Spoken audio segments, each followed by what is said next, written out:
Então, vamos retomar aqui o assunto, que é a avaliação de desempenho dos professores das redes públicas de educação básica. E ontem nós chegamos até a questão da chamada avaliação especial de desempenho, que é a avaliação feita durante o período de estágio probatório. Quero retomar aqui rapidamente algumas coisas que, depois revisando, eu entendi que seria necessário retomar, que ontem a gente não falou. A primeira coisa é sobre os formulários de avaliação. Então, como nós já falamos ontem, normalmente o método adotado pelas administrações públicas no Brasil é o chamado método descritivo, com o formulário de desempenho, onde se estabelecem os fatores de desempenho, os quesitos a serem avaliados, e há um relatório, um formulário que a comissão ou superior hierárquico preenche dentro daqueles fatores que estão ali estabelecidos.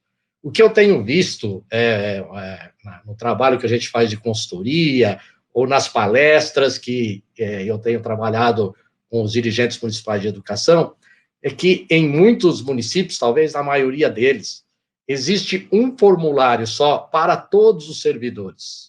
Então, tanto, por exemplo, lá o gari como o professor são avaliados durante o estágio probatório por um mesmo relatório de avaliação.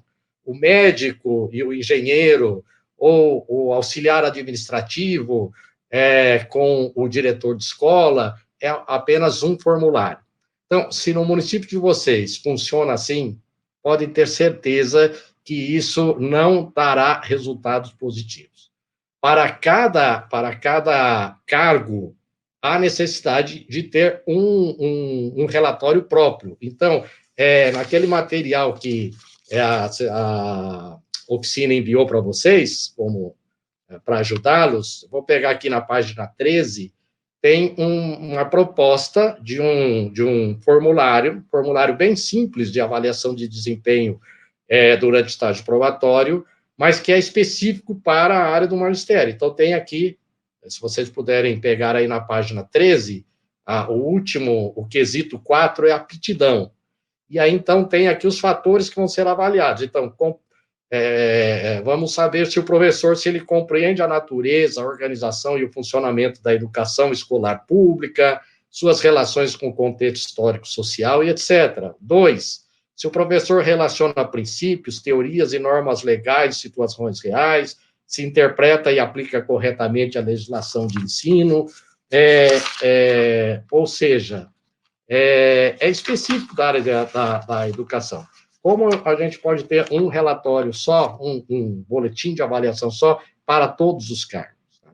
Uma segunda questão é que, do ponto de vista legal, esse relatório, com os fatores de avaliação, tem que estar interligado com as atribuições do cargo ou do emprego.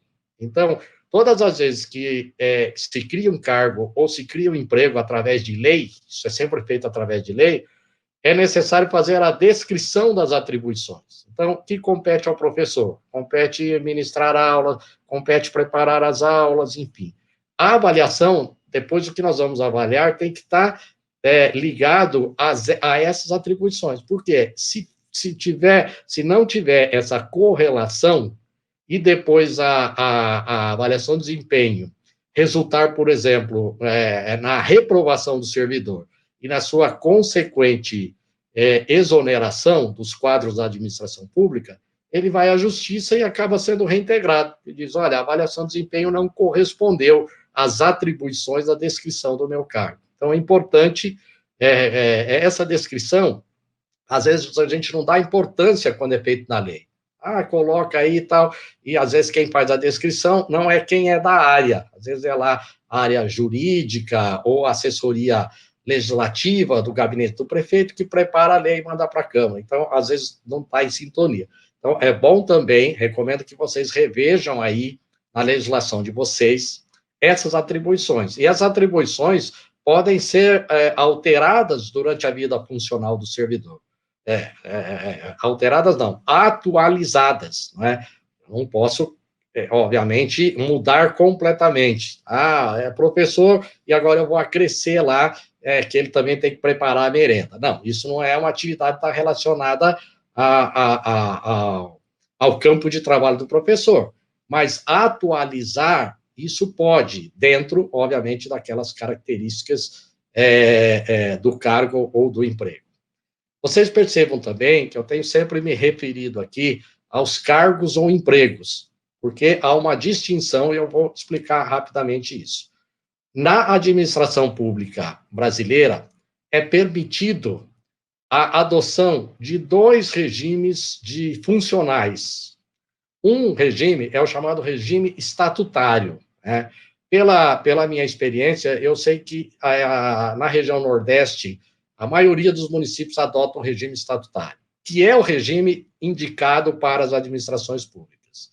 Então, quando o regime é estatutário, o servidor, então, ele ocupa um cargo, né? Só no regime estatutário que existe cargo.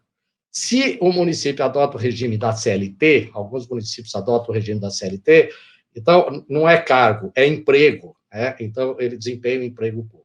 Aí vocês poderiam dizer, professor, isso é apenas uma questão de semântica, sem importância. Não, não é sem importância. Isso tem muitos reflexos. Por quê?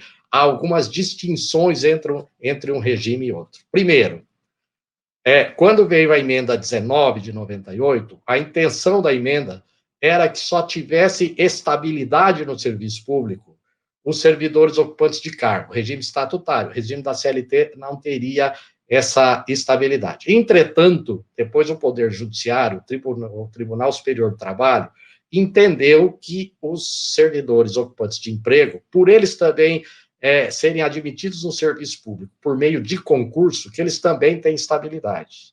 Então, no início, se pensava assim, só vai passar pelo estágio probatório o servidor ocupante de cargo. Hoje, já se pensa diferente. Não, os dois, tanto o ocupante de cargo, que é regime estatutário, como o ocupante de emprego público, que é do regime da CLT, são submetidos ao estágio probatório. Mas, ainda assim, há algumas diferenças. Por exemplo, o servidor da CLT tem fundo de garantia, recolhe fundo de garantia. O servidor estatutário não tem direito ao fundo de garantia. O servidor da CLT, aplica-se todas as normas da CLT.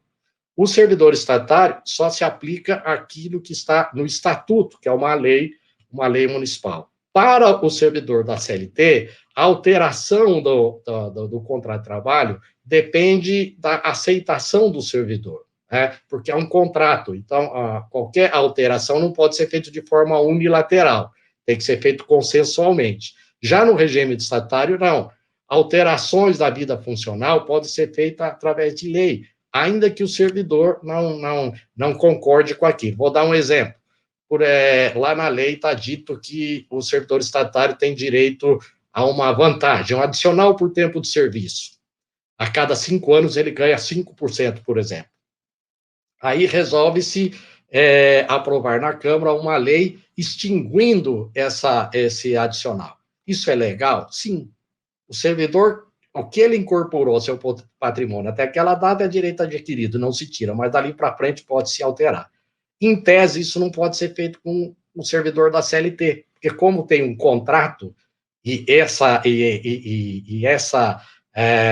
adicional está ali no contrato de trabalho implícito, haveria necessidade da concordância. Então, vejam que há essa distinção. Mas o importante aqui, o que eu quero reafirmar é que, nesse momento, como nós estamos falando de avaliação especial para estágio probatório, a aplicação deve ser feita tanto para o regime da CLT como para o regime do Estatuto.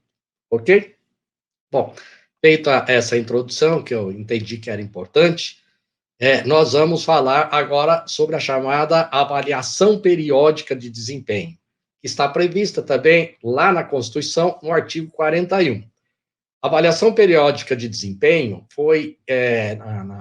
não existia no texto original da Constituição. Ela foi introduzida por meio de uma emenda, a emenda 19 de 98, que foi durante o governo do presidente Fernando Henrique Cardoso, né?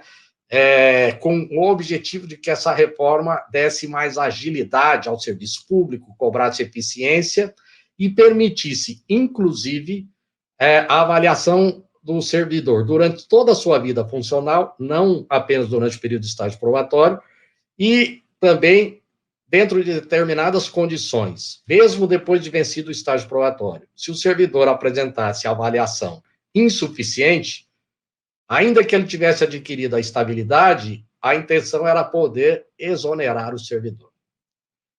Entretanto, essa questão depois foi submetida ao Supremo Tribunal Federal, e o Supremo entendeu que isso é possível, mas que essa regra constante da Constituição não podia ser aplicada imediatamente, dependeria de uma lei nacional aprovada pelo Congresso Nacional, regulamentando como seria a avaliação de desempenho e como se daria a perda do cargo público por avaliação negativa. Como essa lei não veio até hoje, então não é possível fazer avaliação periódica de desempenho para a dispensa do servidor. Isso até eu falei no vídeo introdutório. Mas a avaliação de desempenho pode e deve, e é recomendado que exista, justamente para verificar aquilo que nós já falamos um pouco ontem, medir a eficiência do serviço oferecido à população, verificar a necessidade de curso de capacitação, de treinamento e assim por diante, e também para possibilitar o desenvolvimento na carreira do servidor. Agora, esse desenvolvimento na carreira, se ele vai evoluir, mudar de referência, ganhar uma gratificação, qual é o percentual disso? Não existe uma regra nacional. Vai depender do que estiver previsto na legislação de cada município. Especialmente no caso dos professores, isso é recomendável que esteja no plano de carreira. Claro que a avaliação de desempenho pode até ser feita por uma lei que não esteja no plano de carreira, mas o ideal é que o plano de carreira do magistério já comporte toda essa questão, inclusive estabeleça a avaliação de desempenho, para que ela se presta, quais, obviamente, as vantagens que o servidor pode ter se ele for bem avaliado, e assim por diante, tá certo? Bom, então, falando agora sobre a avaliação especial de desempenho, obviamente, para implementarmos, a administração tem que definir os padrões de desempenho que ela espera que aquele servidor alcance, né? Então, os padrões referem-se às funções executadas por aquele servidor de acordo com as atribuições do cargo ou emprego que eu já falei aqui para vocês. Vou colocar aqui na tela a sugestão de alguns padrões de desempenho, né? Essa sugestão, o primeiro padrão seria, especificamente para o professor, o planejamento educacional. Então, vou definir, isso já faz parte aí do relatório, né, do formulário, da regulamentação da avaliação periódica de desempenho. A primeira questão, eu vou verificar o planejamento educacional. Então, se o professor planeja, usando o currículo escolar, se ele adota estratégias eficazes, recursos, informações, para atender às necessidades de todos os alunos, ok? Vou tirar a tela, vou voltar aqui para mim, ok? Bom, esses padrões de desempenho, que eu vou apresentar aqui alguns, eles são uma sugestão, então, não existe uma uniformidade, tem uma obrigatoriedade, de maneira que cada município, então, poderá estabelecer os padrões de desempenho que ele entender conveniente. Tá? Nos modelos que me foram passados aqui, por exemplo, já falei aqui de alguns municípios ontem, hoje quero falar aqui do município de Coruripe, é uma instrução normativa de 2008, que eu creio que ainda está vigente. Então, adotou-se aqui alguns padrões de desempenho, que seria o percentual de aprovação de alunos, o percentual de alfabetização, a fidedignidade dos dados e prazos, e inclusive, também tem uma instrução normativa dizendo que o servidor que for bem avaliado, tiver mais de 70% de avaliação positiva, qual seria a vantagem que ele teria? Teria direito aos resíduos verificados no final do exercício do Fundeb, né? Não sei se está sendo possível pagar, ter essa vantagem para o servidor, porque o que aconteceu com o Fundeb, todos nós sabemos. No início, tem que aplicar no mínimo 60% com remuneração do magistério. No início, sobrava dinheiro, normalmente no final de ano fazia a distribuição. Hoje não sobra mais. Muitos municípios, inclusive, estão usando 100% dos recursos do Fundeb para pagar a folha de pagamento, mas talvez ainda vocês estão conseguindo fazer isso. Bom, então, os padrões que eu estou apresentando aqui são sugestões, né, mas bem alinhados com a área da educação, não são padrões assim gerais, eu tentei trazer para vocês padrões bem alinhados. Então, o primeiro padrão seria avaliar o planejamento educacional. O segundo, vou colocar na tela aqui, segunda sugestão, seria a didática. Então, vamos avaliar se o professor envolve os alunos na aprendizagem, se ele utiliza uma variedade de estratégias educacionais para atender às necessidades individuais de aprendizagem. Então, seria o segundo padrão, a questão da didática. O terceiro, vou trazer a terceira tela aqui, seria a avaliação da aprendizagem. O professor sistematicamente recolhe, analisa e utiliza as informações para medir o progresso do aluno, orientar o ensino e dar retorno em tempo hábil, né? Então, vou voltar aqui para mim, sair da tela. Seria verificar se o professor, se ele está acompanhando a avaliação de aprendizagem dos seus alunos, né? Aquela avaliação contínua, permanente, não apenas aquela avaliação que é feita lá no final do bimestre, que talvez já seja tarde, mas se o professor, todos os dias, ele trabalha o assunto da aula e se constantemente ele está avaliando, está identificando aqueles alunos que precisam de reforço, de uma atenção especial e assim por diante.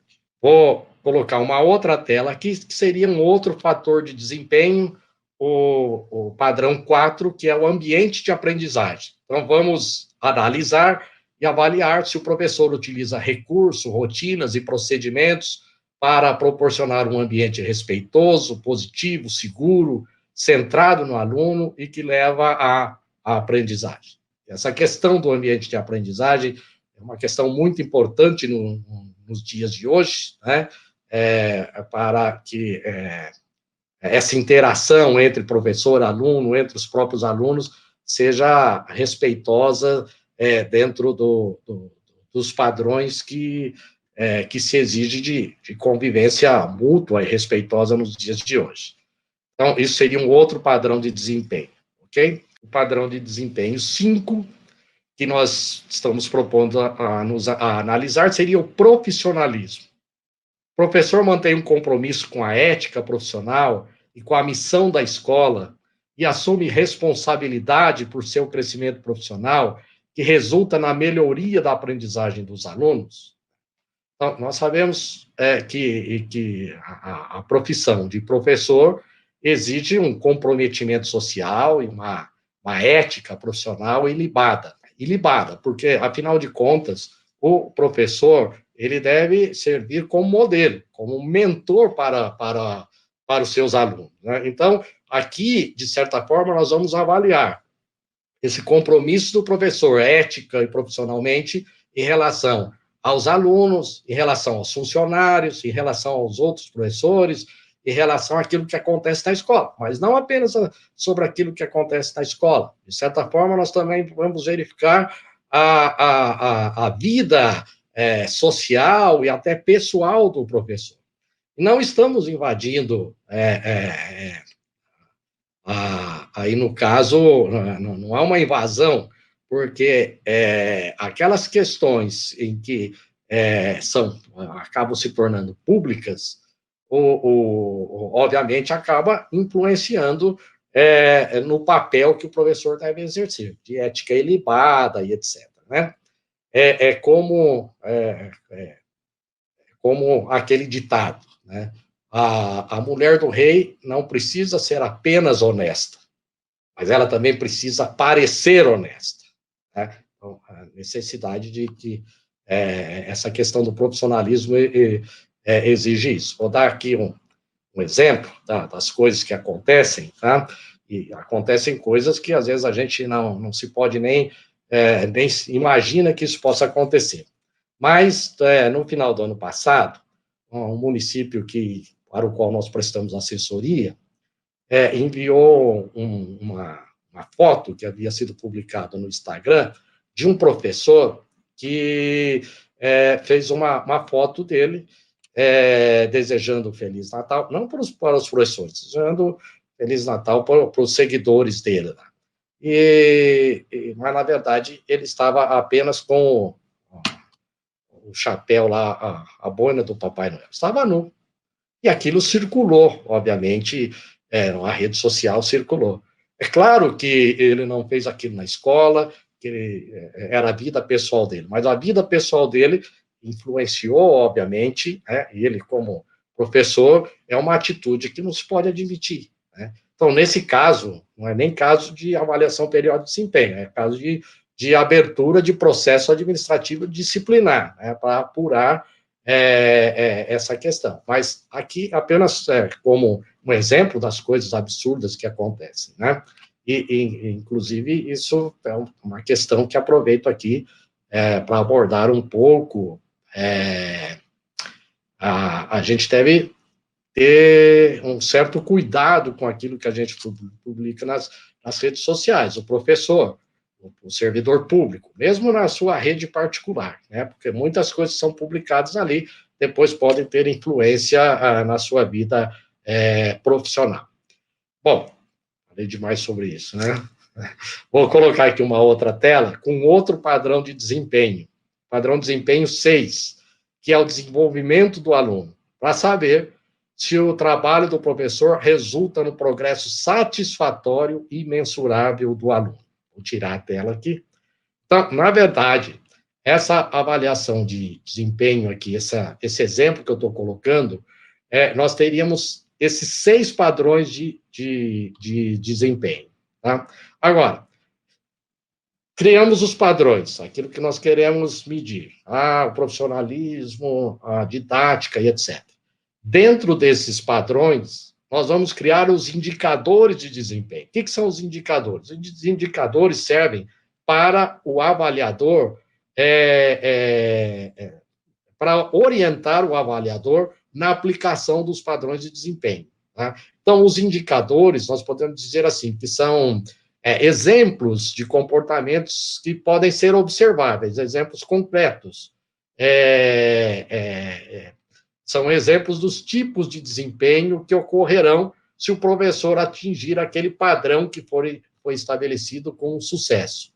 Essa lista de indicadores não é exaustiva, ela é exemplificativa, de maneira que muitas vezes o próprio formulário pode deixar ali um traço pontilhado para o avaliador colocar mais um item que ele entendeu importante e assim por diante.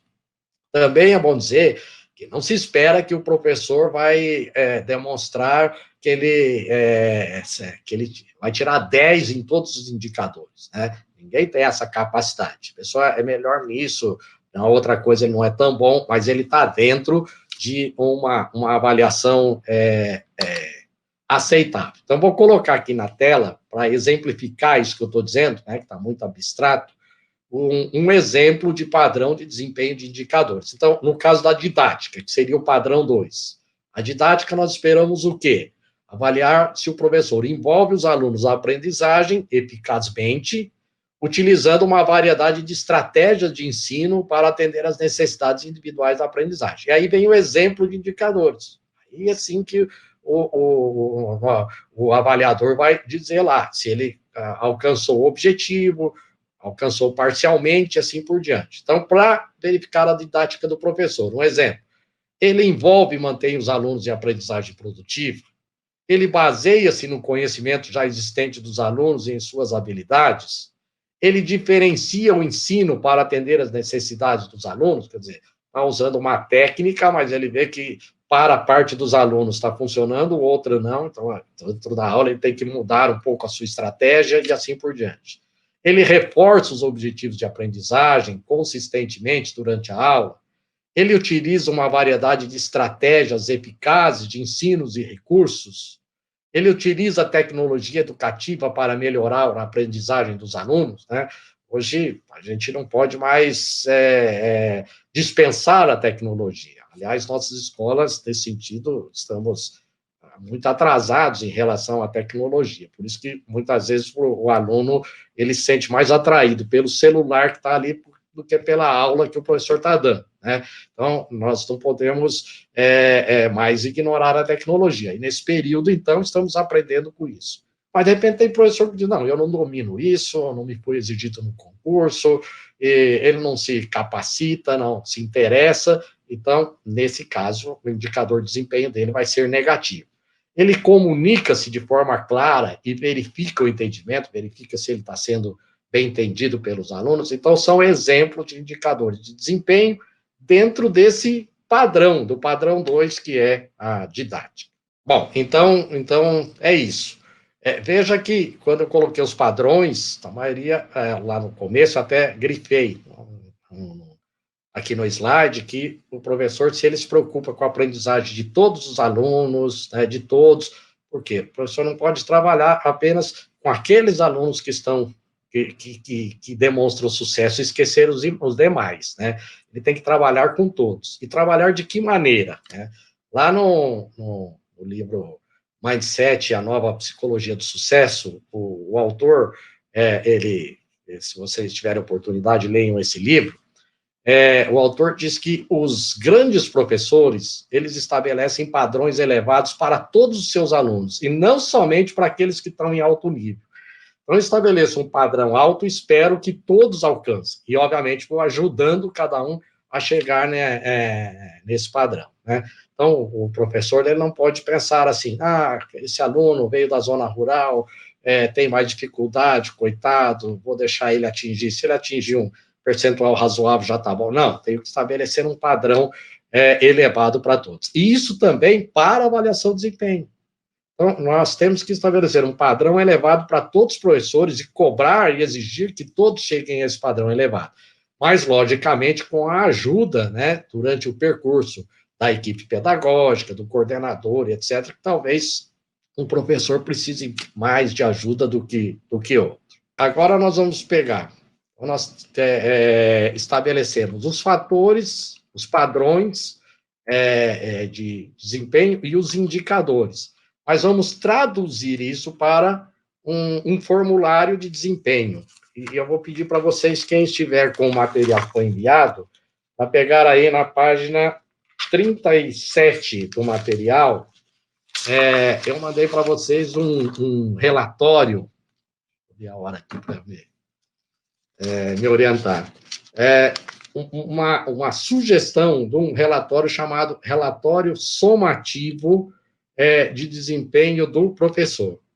Então, nesse relatório tem o padrão e tem também os indicadores, mas tem também a definição dos resultados. Então, como é que eu vou saber se aquele professor atingiu positivamente a avaliação ou se ele não atingiu? Então, também temos que estabelecer, no caso, as categorias e os critérios de avaliação. Então, vou começar explicando aqui, vou colocar uma tela aqui, um slide aqui na tela. Então, nesse caso, a sugestão é dividir os professores em 4 grupos, de acordo com a avaliação que eles obtiverem, lá dos fatores, tá certo? Então, a primeira categoria seria o professor exemplar, né? Seria o que se espera de um professor exemplar. Desse nível, o professor mantém o desempenho, as realizações e os comportamentos que, de forma consistente e consideravelmente, superam o padrão estabelecido. Essa classificação, o critério, é reservada para o desempenho que é verdadeiramente exemplar e feito de uma forma que exemplifica a missão da escola e os seus objetivos. Então, qual é a definição de um professor exemplar? Ele tem um desempenho excepcional. Ele sempre exibe comportamentos que têm um forte impacto positivo sobre os alunos de um ambiente escolar. Ele serve como modelo para os seus pares, para os seus colegas. Ele sustenta alto desempenho ao longo de um período de tempo. Então, Essa seria a primeira categoria, que seria, dentro dos critérios, o chamado professor exemplar. A segunda categoria seria vamos falar em segunda, né? Vamos falar em outra categoria, seria o chamado professor proficiente. Qual é a descrição para o professor proficiente? É aquele que deve cumprir o padrão de uma maneira que este seja consistente com a visão da escola e os objetivos. Qual é a definição de um professor proficiente? Desempenho eficaz do professor, ele cumpre as exigências contidas na descrição da função do seu cargo, como expresso nos critérios de avaliação, ele demonstra vontade de aprender e aplica novas habilidades, ele exibe comportamentos que têm um impacto positivo, ok? Vou mudar a tela aqui para o outro critério de avaliação, que seria o professor em desenvolvimento precisa melhorar, né? Então, nós temos o exemplar, o proficiente, e agora já entramos naquela categoria dos professores que não receberam uma boa avaliação. Então, aquele professor que precisa melhorar. Então, a descrição: frequentemente o professor tem um desempenho abaixo do padrão estabelecido, ou seu desempenho é inconsistente em relação à missão da escola e aos objetivos. Qual é a definição do professor nessa categoria? Ele apresenta um desempenho ineficaz, ele exige apoio, né, ajuda para atingir os padrões, os resultados demonstram pouca qualidade no desempenho profissional, leva a áreas em que o professor deve melhorar e que devem ser planejadas em conjunto, professor e avaliador. Então, aqui entra aquela questão que nós tratamos hoje, que eu julgo muito importante, que o avaliador acompanhe o processo. Por quê? Quando nós temos aquela avaliação, de repente há uma comissão que é formada depois, no momento de avaliar. O que essa comissão vai avaliar? Os últimos 12 meses, o último ano do professor, mas ela não acompanhou o professor. Essa avaliação tende a não dar resultados, né? Ela vai dar um resultado que não vai ser importante para a administração, que o servidor vai contestar, né? Então, o ideal é que a avaliação seja encarada não como um momento, um episódio que acontece lá de vez em quando, mas que seja permanente. Se nós queremos, se nós estamos aqui estudando avaliação de desempenho, se vocês aí do Cone Sul disseram que isso era um resultado importante, vocês terão que fazer um investimento nisso, porque se não houver investimento, ele não vai ter resultado. Investimento de tempo, investimento de recursos financeiros, porque esse avaliador, obviamente, é encarregado da função, ele ganha o seu salário, né? Para a avaliação periódica, que é essa que o servidor faz depois do estágio probatório, não há mais necessidade de se ter um mentor, né? Por quê? Porque ele já passou do estágio probatório, ele já, se foi bem feita a avaliação do desempenho do estágio probatório, significa que ele tem condições, né, de exercer eficazmente as suas atribuições. Tá? Não sei aí se a transmissão está na tela ou está no meu rosto, mas nesse caso, ele não precisará mais de um mentor. Mas pode ser que o servidor, durante o estágio probatório, foi muito bem, e depois, por várias razões, durante a sua vida profissional, ele perde um pouco o entusiasmo, muda, às vezes, a política educacional do sistema, e ele resiste, enfim, esse tipo de coisa. Mas, necessariamente, não precisa de um mentor. Então, essa avaliação pode ser feita pela equipe, deve ser feita pela equipe pedagógica da escola, pelo coordenador pedagógico, pelo diretor e etc. Né? E aí, talvez, precisamos investir mais, tipo, uma escola grande, tem um coordenador pedagógico só, ele não consegue fazer todas as atribuições da coordenação e ainda acompanhar e avaliar os professores. Então, talvez você precise investir em ter um segundo coordenador, enfim, coisa desse tipo, mas a necessidade é certamente aí de investimento, tá certo? E a última categoria, vou colocar a tela aqui, uma outra tela, seria o inaceitável. Feita a avaliação, chegamos à conclusão de que a performance do professor é inaceitável. É aquele professor que consistentemente tem o desempenho abaixo do padrão estabelecido ou inconsistentemente com a missão da escola e os seus objetivos, né? Isso é uma coisa importante. Tem professor que abaixo do padrão, ele não consegue ensinar e etc. Mas tem aquele que até consegue, só que ele não se adapta à missão da escola, aos objetivos. Ele quer definir a proposta pedagógica dele, o plano de trabalho. Não, o professor ele tem que, obviamente, participar do planejamento, participar da elaboração do projeto político-pedagógico e atender às diretrizes do projeto político-pedagógico. Então, aí seria um desempenho inaceitável. Qual a definição do inaceitável? É o desempenho de baixa qualidade do professor, aquele que não cumpre as exigências contidas na descrição da função, como os critérios de avaliação, pode resultar na recomendação de que o servidor não seja mantido no emprego. Mas aqui nós já sabemos que não é possível essa questão de não ser mantido no emprego depois que passou de estágio probatório. Então, aqui ele pode não obter determinada vantagem funcional, não poder evoluir na carreira, ou no momento da atribuição de aulas ele não tem o direito de escolher a sala, enfim. Mas há que se tomar providências com relação a essas duas categorias, ok?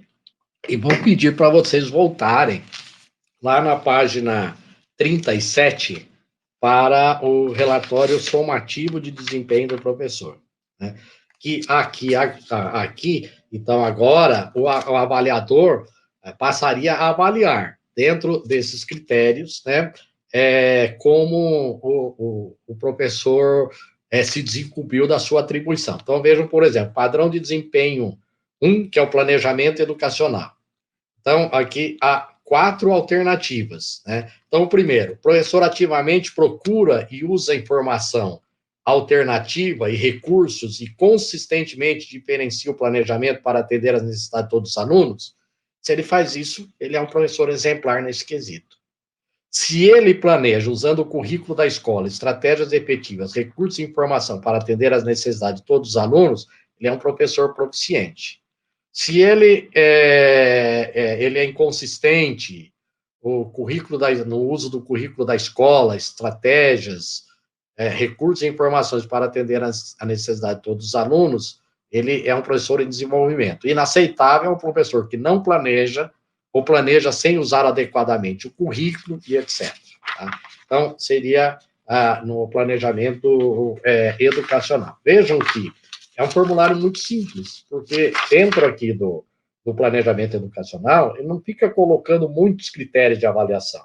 São apenas 4 critérios. Ou o professor se inclui aqui no exemplar, ou no proficiente, ou nas outras categorias que já não são aceitáveis. Na questão da didática, então nós vamos ver, o professor aperfeiçoa as oportunidades para os alunos aprenderem, envolve os alunos em pensamentos de ordem superior, ou melhorando o desenvolvimento de suas habilidades, ele é um professor exemplar. O proficiente é o professor que efetivamente envolve os alunos na aprendizagem, usando uma variedade de estratégias educacionais para atender às necessidades individuais de aprendizagem. E o desenvolvimento é o professor consistente que usa estratégias educacionais para atender às necessidades individuais. Então, vocês vejam que o formulário, ele não diz muito. Por isso que não adianta chegar lá alguém depois que passou o período de avaliação, fui nomeado para a comissão de avaliação. Eu nem sou daquela escola, até sou da área de educação, mas sou de outra. Vou avaliar aquela escola. Eu chego lá, eu não tenho muita condição de responder, porque eu não acompanhei o trabalho do professor. Tá? Então, essa questão aqui, nesse modelo que eu estou dando como exemplo, há necessidade de acompanhamento. Eu vou depois colocar outros exemplos, esse aqui é um deles, né?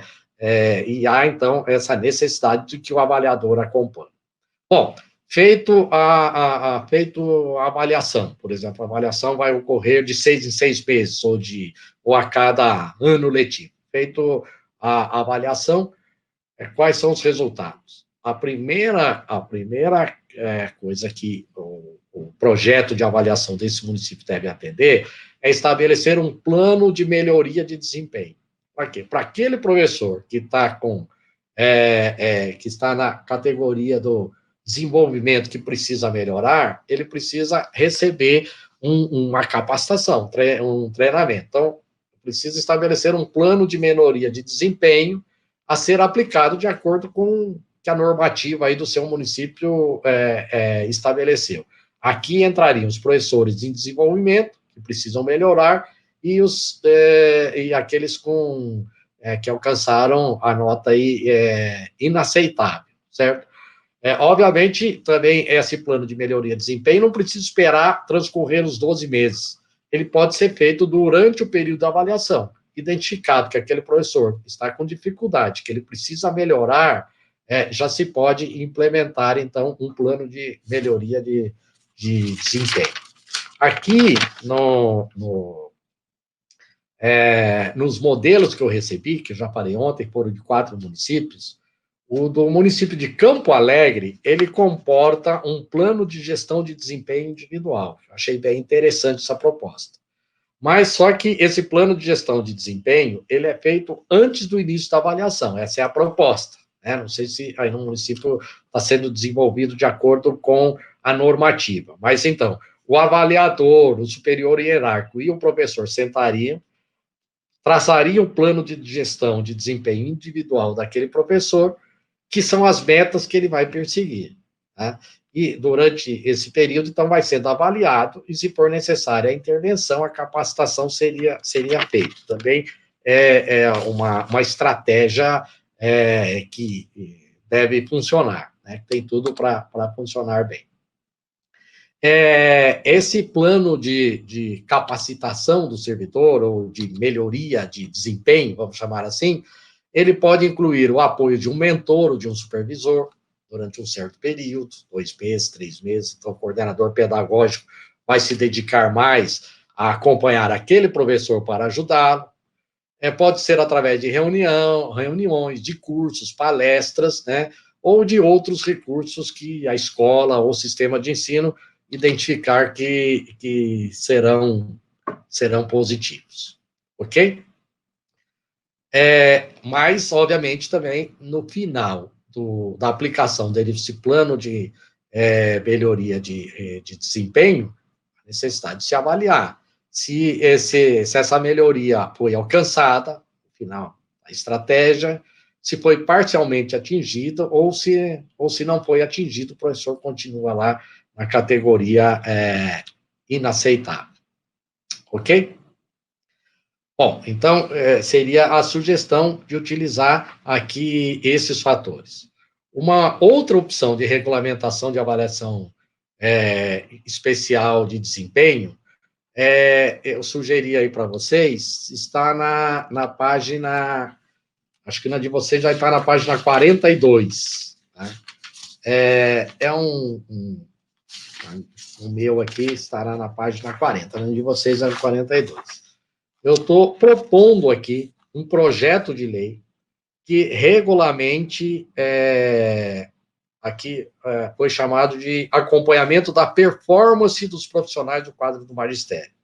E é um projeto de lei que ele engloba as 2 avaliações, tanto a avaliação especial, que é durante o período de estágio probatório, quanto a avaliação periódica de desempenho, que é aquela feita durante toda a vida profissional. Então, aqui tem a parte do projeto, que regulamenta como isso vai ser feito, quando vai ser feito, qual a nota que o professor precisa atingir para ele ser avaliado positivamente. E tem um outro questionário, aqui já é uma outra sugestão de questionário de avaliação de desempenho, que está aqui na página 40. Deixa eu encontrar aqui. Um minutinho só, por favor. Que está aqui na página...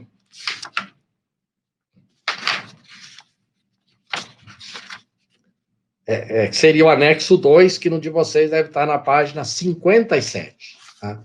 Então, esse formulário aqui propõe avaliar também através dos fatores de desempenho, que seriam, no caso, deixa eu ver aqui, seriam, no caso, 6 fatores de desempenho. Tá? Então, tanto os professores, durante o estágio exploratório, como depois, seguiriam a mesma avaliação. a mudança é no objetivo, se ele vai alcançar a estabilidade, né, cada um dentro do seu objetivo. Então, o primeiro seria a questão da disciplina. Como nós iríamos avaliar a disciplina? Então, a disciplina é a responsabilidade com o trabalho e grau de cumprimento da hierarquia funcional, tá? Não estou exibindo tela aqui, não preparei tela, então vamos seguir comigo aqui. Então, então tem uma dica aqui, vocês podem seguir aí para o avaliador. O que o avaliador vai fazer? Ele vai avaliar o grau em que o servidor atende os prazos previstos e o nível de supervisão necessário. Então, primeira questão, ele realiza todas as suas tarefas e cumpre sempre os prazos determinados, dispensando fiscalização. Então, ele teria 8 pontos. Aqui nessa avaliação, cada critério, a pontuação máxima seria 8. Ele merece confiança, pois raramente necessita de fiscalização, 7 pontos. Ele necessita ser alertado quanto ao cumprimento de suas tarefas, aquele professor que toda vez precisa ficar chamando a atenção, olha, você tem prazo para entregar isso, ele acaba entregando, mas se você não ficar lembrando, ele não cumpre essa obrigação. Então, ele teria 5 pontos. É impossível depender de seu serviço, necessitando de constante vigilância, seria 2,5 pontos. Tá? O item 2 vai avaliar o grau em que o servidor observa e cumpre a hierarquia funcional. É muito importante isso, né? Às vezes os servidores, no serviço público, têm dificuldade de atender a hierarquia. Eu sou concursado, tenho estabilidade, ninguém pode mexer comigo, né? Mas não pode ser assim, né? Tem a hierarquia deve ser atendida para que o serviço público seja prestado com eficiência. Então, nesse item aqui, avalie o grau em que o servidor observa e cumpre a hierarquia funcional. O servidor sempre observa a hierarquia, 8 pontos.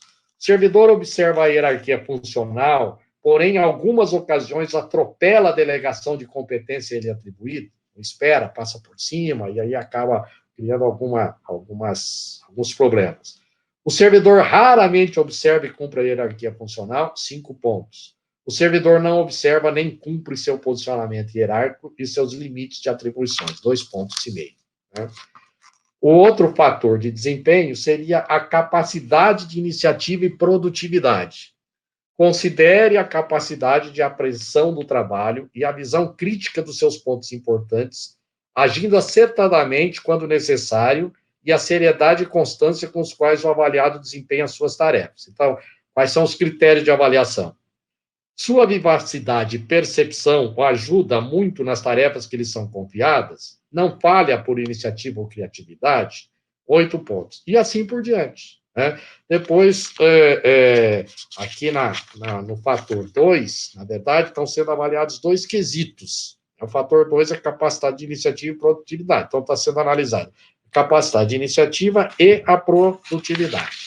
O fator 3 dessa sugestão aqui iria avaliar a formação continuada do professor. E aqui a sugestão é que sobre os cursos que ele tem, de graduação, de pós-graduação e etc., que seria a titulação acadêmica. E também a titulação não acadêmica. Aquele período de avaliação, quantos cursos de curta duração ele fez, quantos cursos de aperfeiçoamento e assim por diante. E aqui também se pode incluir uma avaliação do servidor que participa das capacitações promovidas pelo sistema de ensino, ou dentro das horas de atividade pedagógica, ou fora delas. Né? Eu percebo que, nas consultorias que nós fazemos, que muitas vezes tem professores que resistem a isso, eles não querem participar das capacitações, dos treinamentos, etc. Então, isso também deve ser fruto de avaliação de desempenho. Ok? Que estaria dentro da formação continuada. O item 4 vai verificar a responsabilidade do servidor. Então, tem aqui os itens. E o item 5 aqui desse formulário vai avaliar o IDEB. Então, a avaliação está pegando critérios que são observáveis, né, que de certa forma são subjetivos, porque sempre depende do juízo do avaliador, mas também tem critérios objetivos. Por exemplo, o IDEB é um critério objetivo. O diretor da escola, o coordenador, de certa forma, ele não consegue interferir, ou o prefeito, se ele não gosta daquele servidor, não, porque é uma avaliação externa. Vem, verifica, né, e depois você tem a nota. Então, aqui estaria também, seria um dos itens da avaliação, o índice de desenvolvimento da educação básica, né? Se o índice aferido alcançou a meta, qual o percentual, e assim por diante. E depois, então, aqui teria a consolidação dos resultados para saber se o servidor atingiu a meta proposta. E no projeto, está estabelecido aqui. Vocês viram que tem uma pontuação. Quantos pontos ele precisa atingir para ele alcançar uma avaliação positiva, quanto mediana e assim por diante, tá certo? Inclusive aqui nesse projeto, esse projeto é um projeto real, né, que a gente ajudou a preparar para um determinado município. Se eu não me engano, nesse aqui está estabelecido até uma gratificação, uma vantagem para o servidor. Ver se eu consigo aqui, ó. No artigo 26, que deve estar na página 52 de vocês, tem um prêmio, aqui seria o prêmio assiduidade, né? Porque aqui, na verdade, o servidor alcançando a avaliação de desempenho positiva, ele vai evoluir com base lá no plano de carreira do município, ok? Então, aqui é um outro exemplo. E vou colocar agora na tela um outro exemplo concreto de avaliação de desempenho, esse aqui específico para avaliação funcional. Então, esse aqui é uma avaliação que já está dentro do plano de carreira do magistério.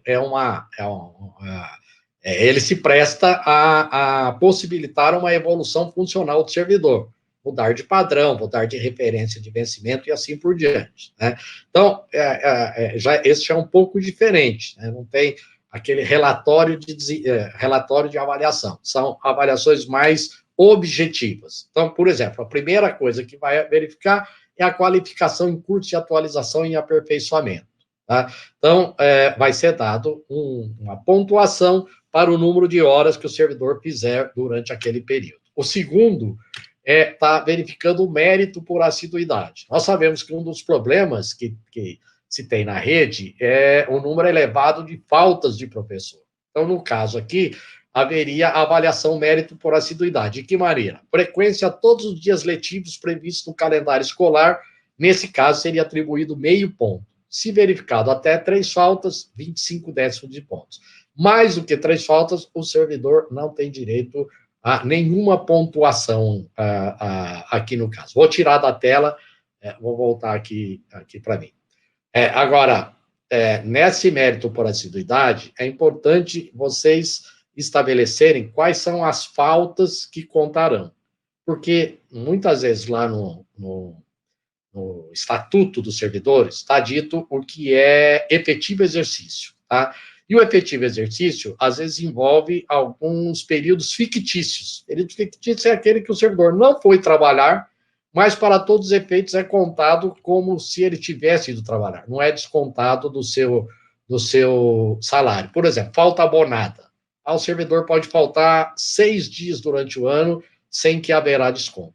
Para efeito do mérito da assiduidade, essas faltas, por exemplo, essas 6 faltas, podem contarem para diminuir a pontuação dele. Sim ou não, depende do que o sistema vai entender que deve ser colocado. Falta com atestado médico. Não perde o vencimento. Mas, para o efeito do mérito por assiduidade, ele pode perder. Mas não é justo, o servidor ficou doente, perder a pontuação. Sim, olhando por esse lado, sim. Mas olhando pelo lado da administração, toda vez que ele falta, eu preciso pôr um substituto. Preciso pagar o substituto. Então, do ponto de vista de onerar os recursos públicos, aquela falta, apesar de ser por doença, ela acabou onerando. Então, eu não vou premiar esse servidor. Ele não vai perder o dia, vai receber, mas não vai receber o mérito assiduidade. Bom, essas questões aí vocês têm que definir, cada município define as faltas que serão contadas ou não no mérito à assiduidade. Vou voltar aqui para a tela, o item 3, que é a dedicação exclusiva no cargo. O Conselho Nacional de Educação, na resolução 2 de 2009, que são as diretrizes para a elaboração dos planos de carreira, tudo isso que está aqui, está lá. O Conselho recomendou que isso aqui sejam os fatores a serem apurados. Então, aqui, vou estabelecer a dedicação exclusiva no cargo. Então, para quem tem dedicação exclusiva, vai ter, por exemplo, 1 ponto a cada ano de efetivo exercício, durante o período de avaliação. Aqui, no caso, a avaliação vai se dar de 5 em 5 anos, tá certo? 1 ponto a cada ano de efetivo exercício. Na verdade, essa dedicação exclusiva, da maneira como está constando aqui, ajuda apenas em parte.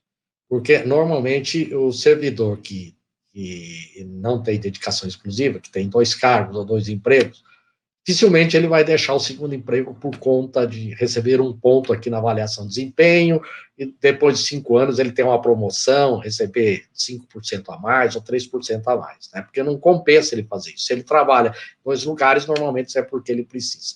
A dedicação exclusiva no cargo teria realmente impacto se nós pudéssemos, por exemplo, pagar para quem não tem dedicação exclusiva, tem uma gratificação, por exemplo, de 50% do salário. Aí talvez isso impactaria. Qual é o objetivo da dedicação exclusiva? É que o professor não tenha que trabalhar em 2 jornadas, porque, em tese, isso pode diminuir a eficácia do professor, né? Então, o ideal é que ele tivesse dedicação exclusiva. Mas, enquanto a gente não consegue pagar uma gratificação, que realmente atrai o professor para ele ficar num cargo só, a gente pode criar aqui uma alternativa que é atribuir uma pontuação.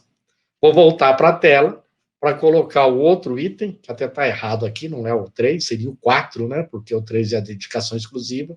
O 4, que é a avaliação de desempenho. Essa avaliação de desempenho aqui, nesse caso, esse município, ele optou por uma avaliação objetiva, né? Não subjetiva. Objetiva no sentido de utilizar o IDEB, né? Ou qualquer outro indicador que venha a substituir o Fundeb, se isso acontecer, sendo atribuído 1 ponto para cada avaliação quando a escola ou conjunto de escolas municipais em que o servidor atue obtenha um índice superior ao anterior. Então, vou tirar a tela, voltar aqui para mim.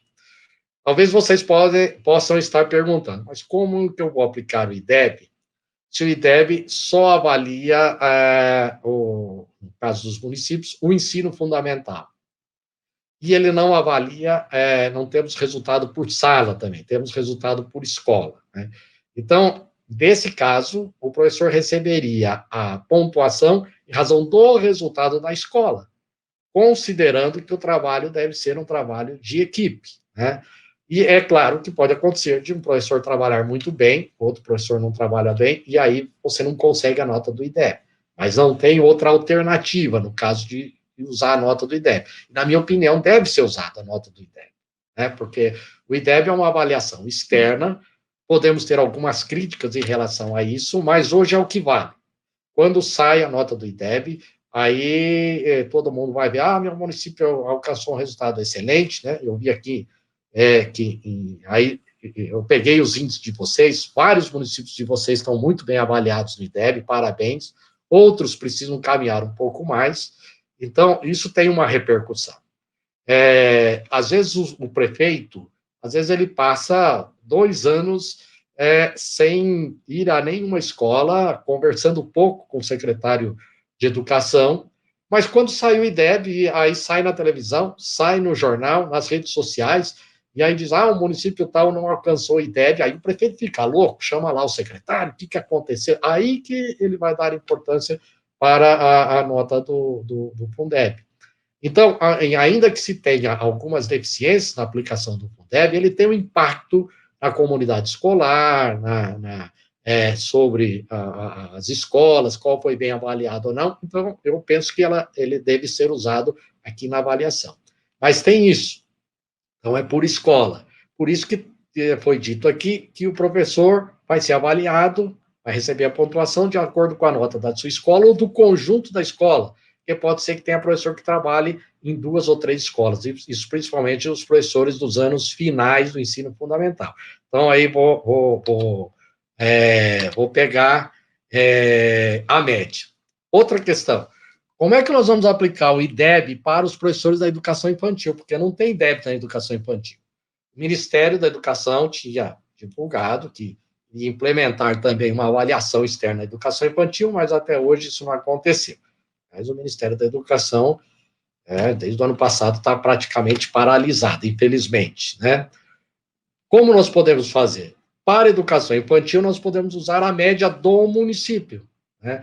Considerando que, se o resultado é do ensino fundamental, a média dos anos iniciais do município, quando o aluno da educação infantil chega no ensino fundamental, ele já carrega uma bagagem que ele trouxe da educação infantil. Então, o trabalho do professor de educação infantil vai refletir, obviamente, ainda que indiretamente na nota do IDEB. Então, para os professores da educação infantil, podemos usar a média dos municípios. Assim também, para aquelas escolas de ensino fundamental que não são avaliadas, né? Tem alguns critérios lá do MEC, número de alunos, etc. Algumas escolas acabam não sendo avaliadas. Então, nesse caso, a avaliação poderia ser pela média do município. A mesma coisa para alguns profissionais de suporte pedagógico. Então, por exemplo, um supervisor de ensino, um inspetor escolar, que ele não tem sede numa escola, mas ele supervisiona um conjunto de escola. Então, no caso, será a média do município, se ele trabalha com todas as escolas, ou a média daquela escola que ele trabalha. E no caso específico aqui desse projeto, ele excluiu dessa avaliação, por exemplo, o professor que durante o ano da avaliação não tenha trabalhado pelo menos 6 meses na escola. Então, se ele não trabalhou pelo menos 6 meses, ele não receberia essa avaliação. Pode acontecer do professor ficar afastado por doença, do professor tirar licenças por qualquer razão prevista na legislação, então ele teria que ter pelo menos esses 6 meses, tá certo? Vou colocar uma outra tela aqui, que vai estar dizendo como é que a gente vai usar o resultado dessa avaliação. Então, no caso aqui, específico desse município, ele criou uma gratificação por produtividade. Então, a gratificação será deferida mediante avaliação periódica de desempenho, correspondendo ao pagamento bianual. Então, a cada 2 anos, se o servidor alcançasse a avaliação, ele ganharia uma gratificação, tendo por base o valor da referência 1 da tabela, né? Então, pega lá o valor inicial e a cada 2 anos, se ele obtivesse uma avaliação positiva, de acordo com esses critérios, ele receberia essa gratificação. Mas o resultado dessa avaliação pode servir também para ele evoluir na tabela de vencimentos, né? Transcorridos, por exemplo, 3 anos ou 5 anos, dependendo do interstício de tempo que a lei do seu município estabeleceu, ele vai evoluir. Inclusive, vou colocar uma outra tela aqui, que no caso desse município é o artigo 71, que pagaria até um pouco mais do que a referência 1. Então, a referência 1, né, o base seria a gratificação proposta.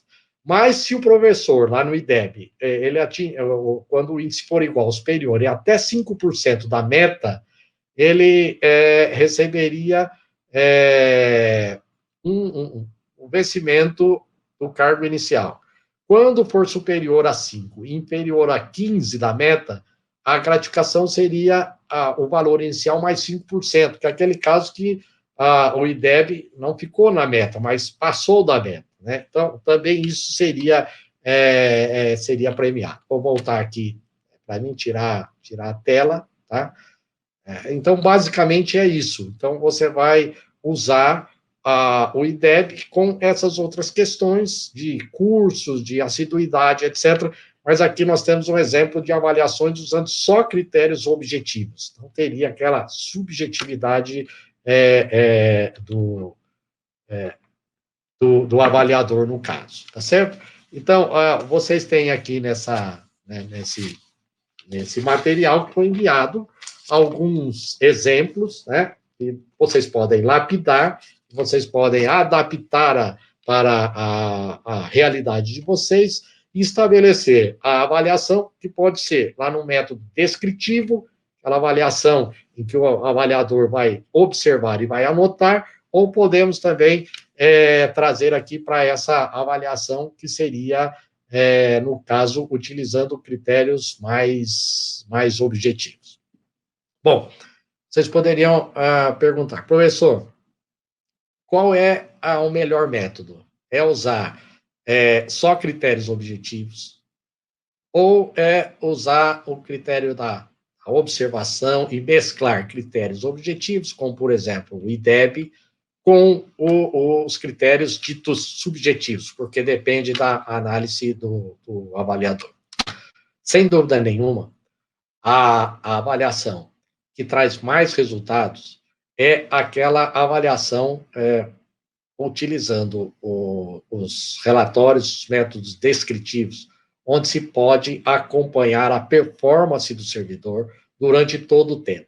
Lógico que nessa avaliação também se incluirá algumas questões objetivas, como, por exemplo, a assiduidade, que você vai apurar, se não faltou, a pontualidade, são critérios objetivos.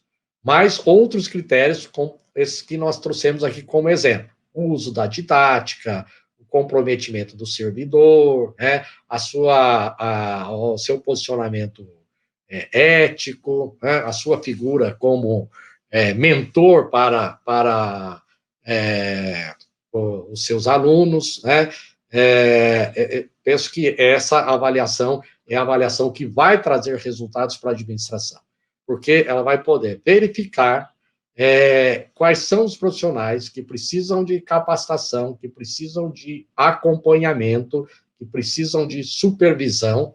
Às vezes, não é apenas isso, às vezes há necessidade de transferir o professor, ele trabalha lá com anos de alfabetização, primeiro, segundo ano do ensino fundamental, na verdade, é melhor ele trabalhar com os anos mais avançados, porque ele não tem muito jeito para trabalhar com a alfabetização. Então, essas coisas seriam identificadas por meio da avaliação de desempenho contínua, aquela avaliação que há o acompanhamento. Mas, nesse caso, obviamente, há necessidade de um investimento.